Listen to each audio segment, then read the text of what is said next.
estás? Bien, muy bien. Sobre todo porque a mí sí me convocan a las 10 de la mañana y no a las 9, como si Bien, bien. Eso es una gran ventaja, ¿no? Que Con Pame llegamos un poco más temprano. Claro, que eso también, las columnas siempre arrancan un poquitito después, así que bueno, la ventaja de ser columnistas. ¿Cómo estás, Lucas? Bien, muy bien, muy bien. Te dejamos Listo. la consigna para el final, ¿te parece? Sí, Mientras dale. lo vas pensando. Sí, en realidad iba a decir el pelo, pero también era un poco tarde ya para desear esas cosas, así que mejor Pensando desear a futuro más otra que al cosa. pasado. Claro.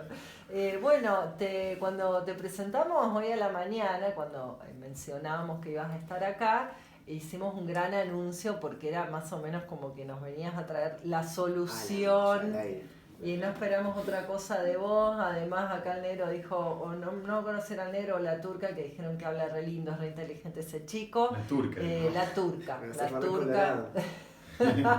La turca lo mencionó y es porque, claro, el gran desafío del día de hoy para esta columna socioambiental, cuando el río suena, tiene que ver con si tenemos algunas pistas de cómo salir de esta crisis que es ambiental, pero es social, también es económica, es una crisis, bueno, que abarca todos los aspectos de nuestra vida.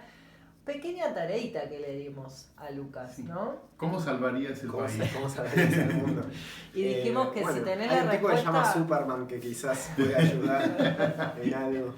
Si tenés la respuesta te candidateamos, eso dijimos también. Bueno, tenemos pistas. Bien. Tenemos, no sé si una respuesta definitiva, pero algo se viene elaborando, que no es mía la respuesta genial, sino de todo un movimiento social que viene tratando de pensar estas cuestiones. Quería partir de una frase que resonó mucho de Lucrecia Martel, la directora de cine, que hace poco en una entrevista, hablándole a jóvenes realizadores, artistas y demás, les dice: nos toca algo que da mucho trabajo y es muy cansador. Nos toca inventar el futuro próximo. Y yo lo que les propongo, inventemos un futuro que nos guste. Un poco haciendo un llamado Lucrecia Martel a decir, bueno, tenemos un montón de distopías dando vueltas, o sea, como la verdad que es más fácil imaginarse un desastre próximo que un cambio futuro positivo, feliz. claro. ¿No? Fue como era la discusión en la pandemia, ¿no? Como se va toda la bosta o salimos mejores de esto, ¿no? Era como uno de los debates que había sin pensamiento. Y bueno, nos parece importante que entonces como movimiento social, más allá de denunciar lo que no nos gusta, podamos empezar a pensar propuestas concretas de transición, volver a retomar cierta mirada utópica, que no es una utopía que sale desde la cabeza de alguien genial, sino de lo que ya se viene construyendo. También pensando que a lo largo de la historia, todos los momentos de alza de las luchas sociales tuvieron alguna imagen de transformación. Si uno piensa, no sé, en lo que fue la Revolución Cubana, la Revolución Nicaragüense, más acá en el tiempo el zapatismo, el proceso de Chávez en Venezuela, o sea, eran, más allá de las idealizaciones que por ahí se hacían de esos procesos y demás, eran como diciendo, bueno, o sea, al alcance de la mano tenemos un proyecto posible de transformación social profunda, digamos, y eso de no tenerlo hoy en día, sin duda, es como parte de la crisis que tenemos a la hora de pensar un proyecto transformador más amplio. Total, como que falta ese motorcito. Exacto, como decir, bueno, vamos hacia allá y eso es lo que nos ayuda a caminar, como esa frase de Galeano, claro. así medio trillada, pero que la verdad que es bastante cierta. Sirve.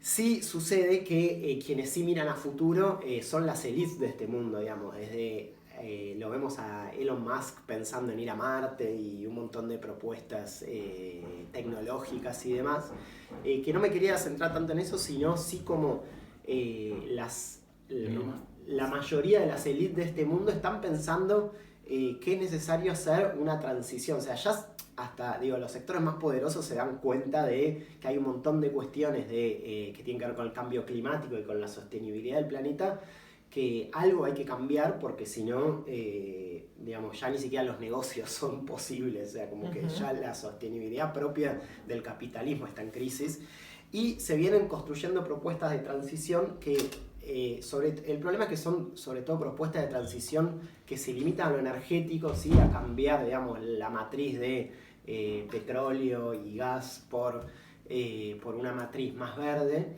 El problema de estas transformaciones es que muchas veces son propuestas pensadas desde el norte y que lo que nos dejan a los pueblos del sur es, por ejemplo, la transición energética hacia energías limpias, implica el extractivismo de litio en nuestro continente. Entonces, vamos a hacer la transición en el norte para que en Europa y Estados Unidos cada uno siga teniendo su auto individual lujoso, pero en vez de ser movido a petróleo, que sea movido a batería, digamos, electricidad. Bueno, los pasivos de eso nos los quedamos los pueblos del claro. sur global, ¿sí? Entonces, claro. Sin poder acceder incluso a sin todo poder acceder a eso, exacto. Entonces, es positivo que haya una mirada de que algo hay que transformar, pero desde el sur se vienen pensando que, bueno, que esto no es suficiente y que tenemos que empezar a pensar procesos que combinen la justicia ambiental con la justicia social, sí, que no es posible pensar esos dos procesos separados y que tengan también una mirada histórica sobre lo que significa las diferencias, digamos, del colonialismo, digamos, ¿sí? Lo que viene, que no puede ser que la matriz siga diciendo, bueno, para que unos tengan energías limpias y un mundo feliz, tiene que salir de ahí. Del sacrificio de otros pueblos. Ahí está el concepto, ¿no? Es zona de sacrificio, ¿no? Que se usa mucho en el ambientalismo, que tiene que ver con eso, es decir, bueno, para que funcione todo un sistema y una forma de vida, hay zonas que hay que sacrificarlas. Bueno, como contraposición, perdón, quería decir. No, que hay zonas, implica personas y la vida en general, sí. Está claro. Sí. En Estados Unidos se viene hablando le dicen el Green New Deal, o sea, el nuevo pacto verde. El New Deal fue después de la Segunda Guerra Mundial. El Estado genera a través de la obra pública y demás lo que se conoce como una especie de pacto social entre trabajadores y patrones, el Fordismo, bueno, además que permitió como un auge del capitalismo, un gran crecimiento con bastante bienestar de los trabajadores también. Duró 30 años hasta la crisis de los 70 y lo que se vienen proponiendo desde algunos sectores en Estados Unidos es le llaman un nuevo pacto verde que tiene que ver con fomentar estas economías que tienen que ver con la transición energética y quizás reducir otras economías que tienen que ver con el petróleo y demás. Son dentro de lo que es el Green New Deal en Estados Unidos hay un montón de debates, hay miradas, digamos, más de izquierda y miradas más corporativas, pero es una discusión que se está dando también en el primer mundo, pero de vuelta, muy centrado hacia adentro del país, digamos. Claro, no hay el como beneficio una mirada, propio. Claro, el beneficio propio. Entonces, desde el sur hay diferentes organizaciones, varias se juntaron en algo que se llama el Pacto Ecosocial del Sur, que ahí está la información en internet para quien quiera googlear y leer en profundidad. Ahí también doy la información por si a alguien le interesa como profundizar. Hay un documento muy interesante que se llama Transiciones, que son de varias organizaciones de Argentina que tratan de pensar diciendo, tenemos que empezar a pensar la transición a otro sistema, a otra forma de vida, que no es solo una transición energética, sino que es una transición en un sentido general de las formas de vida. Lo energético es uno de los puntos, pero que también esto, si no se cuestiona nuestro consumo, no tiene sentido esa transición de por sí. ¿Hay algún trabajo en conjunto con otros países de Sudamérica? Sí, justamente eso, este Pacto Ecosocial del Sur son de diferentes países.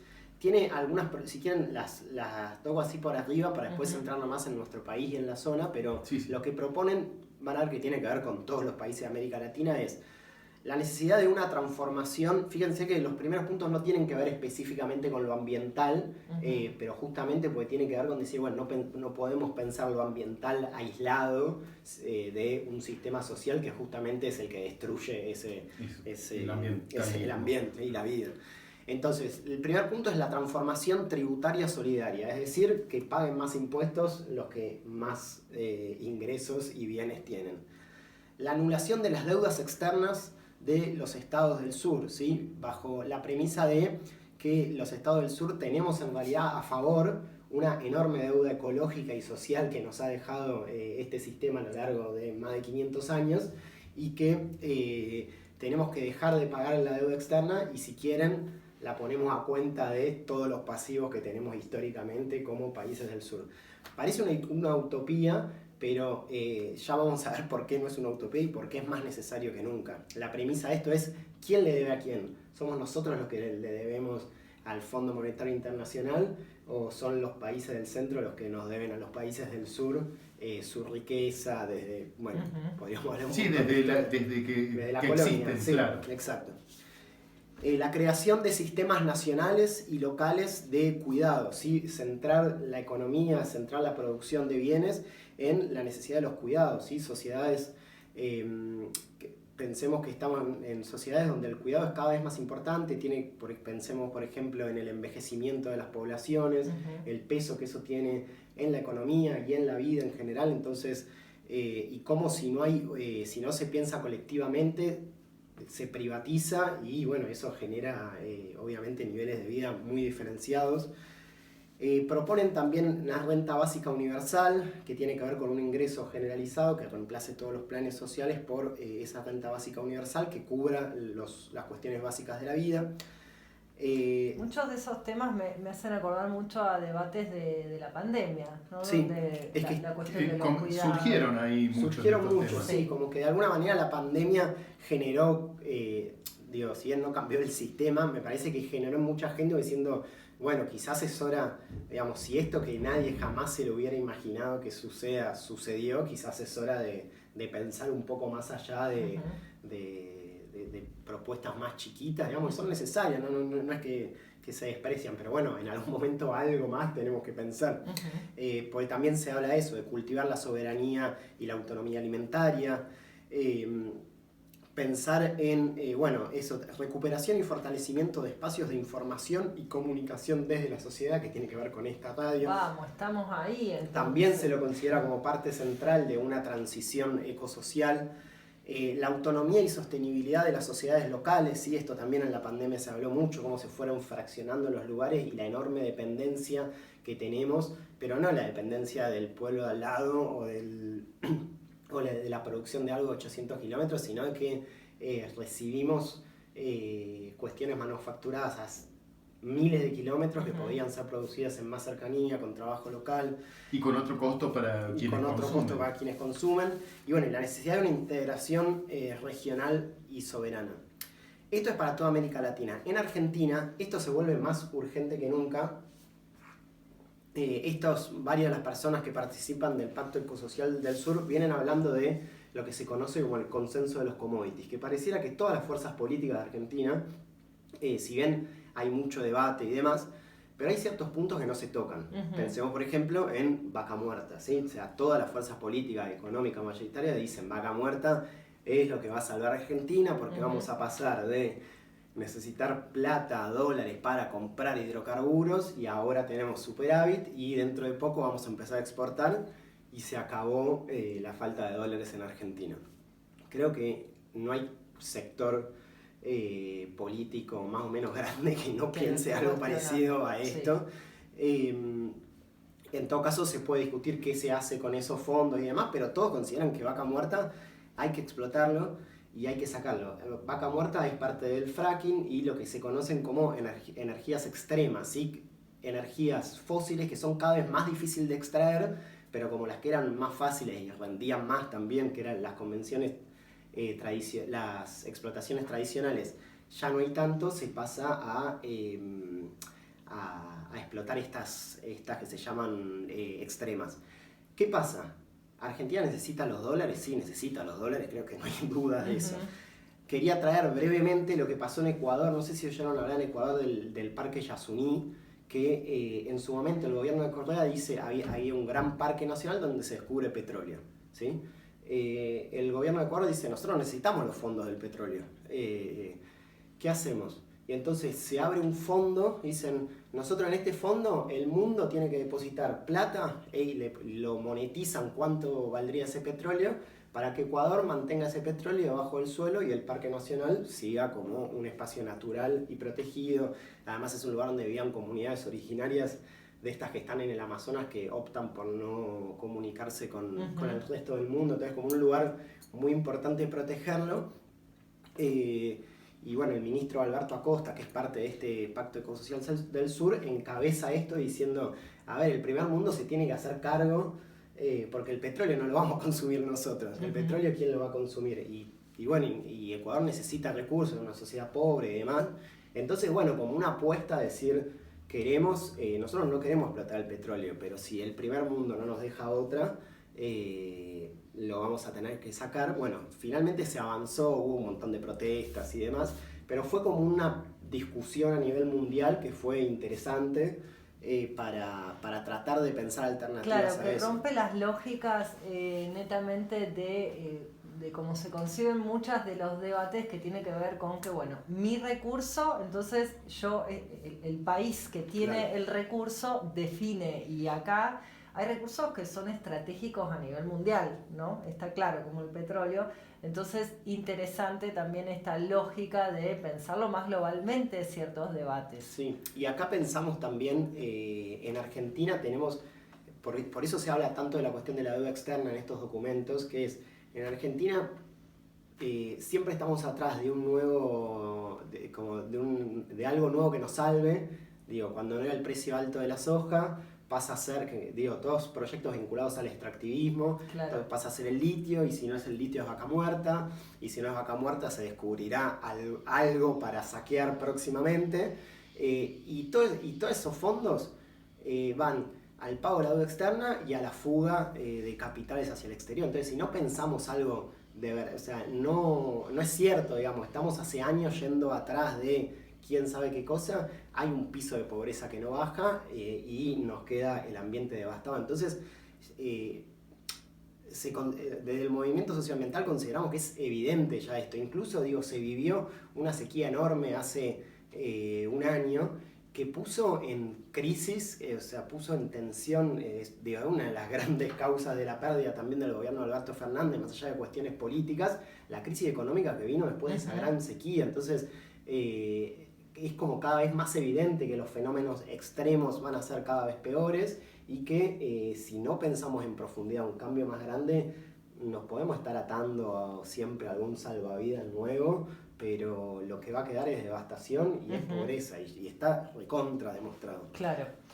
Estamos hablando, para quien recién se conecta a la radio, una cantidad de información que nos tira Lucas. Estamos escuchando atentamente, estamos en la columna socioambiental con Lucas Freire, que nos trae algunas pistas de propuestas, ¿no?, para pensar esta transición, para dar respuesta a esta crisis que estamos viviendo global, ¿no? Una crisis ambiental, económica, social. Y bueno, por suerte hay un montón de personas que están pensando en propuestas. Y Lucas nos está compartiendo alguito de eso, ¿no? Bien. Explicado muy claramente. Sí. No, porque si no es como que termina con eso y No, después no, tengo no, una dale, dale. Al preguntita. micrófono No, nos dice Ezequiel. Porque, bueno, resulta que una propuesta de Ricardo López Murphy, por ejemplo, es cambiar la moneda. ¿Lo escuchaste a eso? No. Es muy reciente. Quiere generar el Argentum, cambiar la moneda peso por Argentum. Esta moneda le quitarían 3 ceros al valor. ¿Se parece al Entonces, 1-1? Sí. No la sabías. ¿Qué pensás de esto? Que le quiten 3 ceros. Por ejemplo, la de un Argentum equivaldría a 1.000 pesos.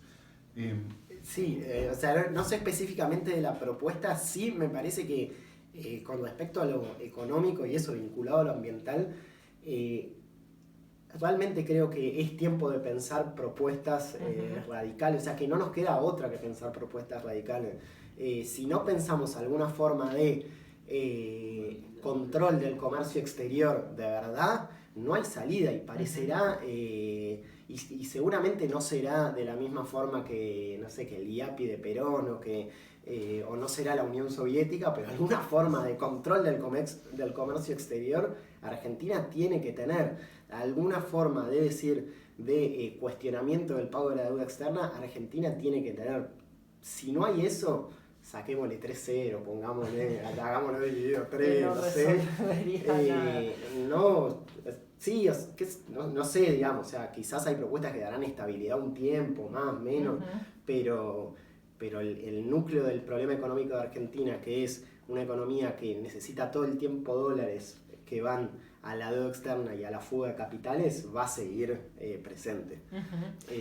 Con Argentum, con peso, con lo que venga. Lecop. Lecor.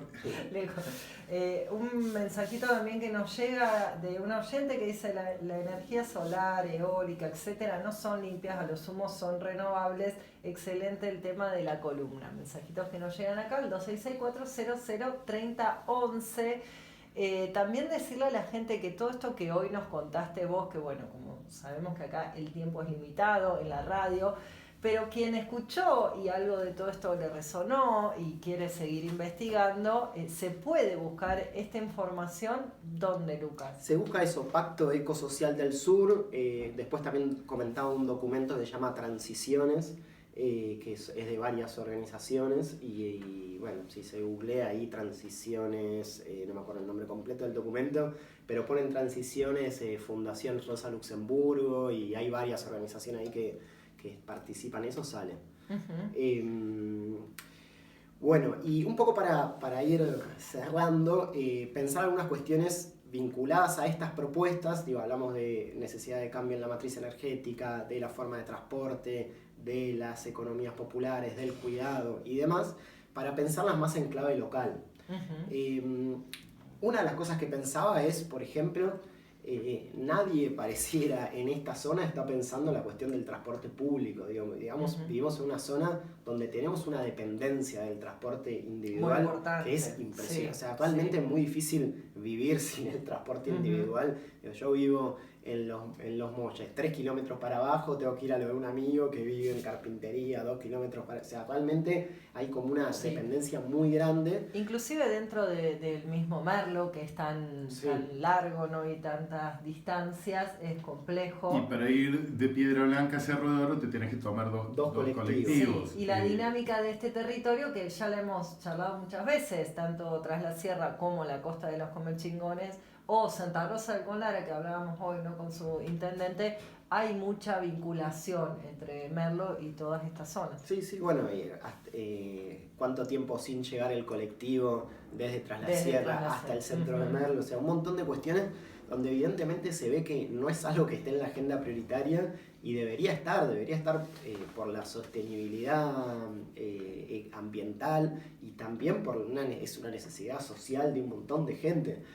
Pensar sistema de transporte multimodal, que quiere decir, llego en bicicleta hasta tal lugar de la ruta, porque obviamente no podés hacer colectivos que vayan hasta mi casa, que vivo. Claro. Pero sí, yo podría llegar en bicicleta hasta donde pasa el colectivo cada media hora, no cada 2 horas y media, que si tengo que venir al programa tengo que llegar o a las 8:30 o a las 11 y yo llegué tarde. Entonces, como esa cuestión me parece que es una deuda pendiente en la zona enorme, y que de vuelta cambiar la lógica. El transporte público quizás no tiene que dar ganancia, porque la ganancia pasa por otro lado. O sea, la eficiencia del transporte público no pasa porque dé ganancia, pasa porque la gente pueda viajar y porque es ambientalmente 10.000 veces más sustentable que cada uno vengamos en nuestro autito individual a donde tenemos que ir. También cuestiones que tienen que ver con la vivienda, estimular que estén más poblados los lugares céntricos que ya están poblados, y no que la mancha urbana de Merlo siga creciendo según le conviene al mercado, porque en realidad se compran lotes baratos lejos de la zona céntrica para hacer un loteo, y después uno no tiene transporte público. Hace poquito estuvimos en diálogo con vecinos de Estación con Lara, donde quedó muy claro ese ejemplo, donde, entre otras cosas, el transporte es una dificultad en un barrio que está casi, más cerquita de Santa Rosa, pero que en general la vinculación es con Merlo, ¿no? Y ahí pensar entonces todo lo que tiene que ver con los servicios, qué pasa, por ejemplo, con la recolección de la basura cuando se pinta hacer un barrio en cualquier lado, ¿no? Como si no está esa planificación y esto. Concentrar más lo que son los loteos y la edificación, que esté más planificada y más organizada, porque si no, de lo contrario, hay un costo que es altísimo. Sí. Y pues pensando específicamente en costos, ¿En qué queremos que gaste la municipalidad? ¿En ir a recolectar basura a un lugar lejísimo porque un privado hizo su negocio de loteo en un lugar lejísimo? ¿O en que el transporte público esté en buenas condiciones? O sea, también es una cuestión de presupuesto, digamos, decir, bueno, ¿dónde están las prioridades? Y la otra cuestión fundamental que tiene que ver con todo esto, bueno, es con lo que venimos insistiendo desde la Asamblea por el Agua, que es el tema de la planificación estratégica territorial. Tenemos que discutir integralmente qué crecimiento queremos, dónde, con qué condiciones y requisitos de construcción, que la tierra no sea para invertir, sino para vivir, para producir, para cuidar, tener una mirada regional donde haya trabajo también en cada localidad. Un montón de cuestiones y sobre todo planificar, bueno, qué actividades van a ser las prioritarias, dónde se van a poner fondos. Y pensaba también como cierre que particularmente en esta radio, digo, se escuchan un montón de voces que también son las que nos dan pistas de hacia dónde. Por eso decía al principio que la utopía no es algo que nace de una cabeza genial que de golpe dibuja un plano y dice esto va a ser así, las personas tienen que vivir de tal forma, sino que la utopía en todo caso tiene que ver con la posibilidad de que desde el Estado se potencien lógicas comunitarias que ya se vienen construyendo. Digo, pensaba en la cooperativa de recicladores de Merlo, digo, proponiendo un sistema de gestión de la basura diferente. ¿Qué pasaría si hubiera muchas cooperativas de reciclado, si hubiera otra mirada desde ahí, que se consulte a esos compañeros cómo hacerlo? Pensaba en escucharlo a Leo hablando del salario caprino, diciendo, bueno, hay una propuesta ahí de producción de alimentos en territorio, con poblamiento del campo. Digo, por eso decía, o sea, no tiene que ver con cabezas geniales, sino son cosas que están pasando, pero necesitamos que buscar la forma de potenciarlas, de que crezcan en escala, obviamente, porque tampoco nos podemos quedar en la pequeña experiencia que es valiosa, pero es no, el puntapié. Es el puntapié, claro. Digamos, tampoco nos podemos... Me hiciste acordar mucho a todo lo que fue el ciclo Democracia 2025, donde tal cual pasaron por acá muchísimos sectores que están haciendo cosas en el territorio y desde ese hacer es donde se construye, se reflexiona y se arman las propuestas, ¿no?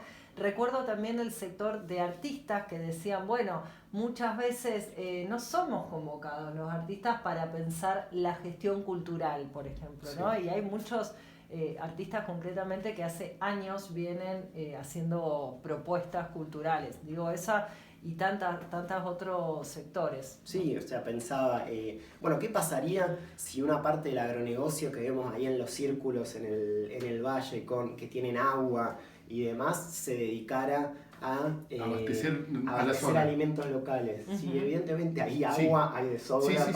para abastecer al agronegocio. Ayer dialogamos con FECOFE, con la Federación de Cooperativas que producen alimentos, y bueno, iba muy en sintonía con esto, ¿no? Que hay que también rediscutir el uso de la tierra, para quién va la tierra y el agua, dos cuestiones fundamentales para garantizar la alimentación. En la zona hay universidades públicas, por ejemplo, está la carrera de producción de aromáticas. Vuelvo, en Los Molles hubo 2 grandes campos de aromáticas. Uno de los 2 era muy grande, exportaba un montón. Uno habla con gente más grande de la zona y un montón de gente trabajó ahí, diciendo, bueno, ¿qué pasó con esos espacios? En todo caso, si falló algo económicamente, ¿de qué forma el Estado puede apoyar? Pero digo, como hay puntas que había de otras formas de experiencias producir, concretas, experiencias concretas que se pueden articular con el turismo, que pueden generar trabajo local y con una lógica ambientalmente sustentable. Hay carreras muy importantes, tenemos 2 universidades acá en la zona, la gestión de administración del agua, ¿no? Bueno, todo lo que tiene que ver con la vinculación del turismo y otra mirada también del turismo, que no siempre tiene por qué ser el turismo más extractivo, más concentrado, sino que hay un montón de posibilidades de hacer turismo que beneficie a más gente. Bien, no, eso, entonces hay básicamente partir de esos ejemplos concretos para decir, tenemos que potenciar esas lógicas, tenemos que apoyar, en vez de perseguir, hay que apoyar a quienes están trabajando. No mencioné la cooperativa de cuidados también del Pantanillo, digo, hay un montón de experiencias que están sucediendo que van en la clave de esta lógica que menciona el Pacto Ecosocial del Sur, que bueno, quizás lo que se necesita es eso, es darle más apoyo. Digo, pensemos, por ejemplo, que se sacó lo que era el potenciar trabajo, que era que buscaba en parte apoyar experiencias que tenían que ver diciendo, bueno, una persona, valorar el trabajo de, por ejemplo, un cartonero, ¿sí? Un reciclador urbano, que es un tipo que cumple una función súper importante de recuperar materiales, pero que nunca en la vida va a juntar la plata juntando cartones para tener un umbral de vida mínimo digno. Bueno, el potenciar trabajo buscaba un poco darle ese piso mínimo desde el Estado, diciendo, esta es una tarea valiosa para la sociedad y como sociedad apoyamos. Lo mismo una persona que cocinara en un comedor comunitario y que de hecho, háblame de eficiencia, digamos, una persona dándole de comer a un montón de niños, más eficiente que eso. Con los recursos, con lo que con hay. Lo que hay. Y solamente lo que ponía el Estado era la mitad de una jubilación mínima para darle un piso a ese trabajo. Digo, claramente hay que cambiar las lógicas que se vienen sosteniendo desde el gobierno actual para tratar también de potenciar esas otras lógicas más populares y comunitarias. Yo creo que hay que candidatearlo, Lucas, porque él cumplió y sobrepasó las expectativas para esta consigna que le dimos, que era, bueno, Lucas, ¿qué hacemos? Estamos en crisis, ¿tenés propuestas? Y nos trajo la macro y la micro. Tiene propuestas, muestra que hay posibilidades, que hay un cambio posible.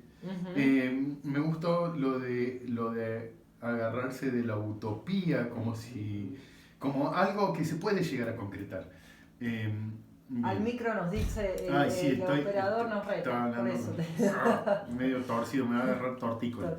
Pero Bueno, sí, muy importante todo lo que Lucas nos trae, que se puede seguir profundizando. Siempre es un gusto escucharlo y eso, hay cosas que se están haciendo hoy que se podrían potenciar si existiera la decisión política de hacerlo, ¿no? Eso es lo que nos estaría faltando en este momento. ¿Te pareció interesante el contenido? Escanea el QR y suscríbete.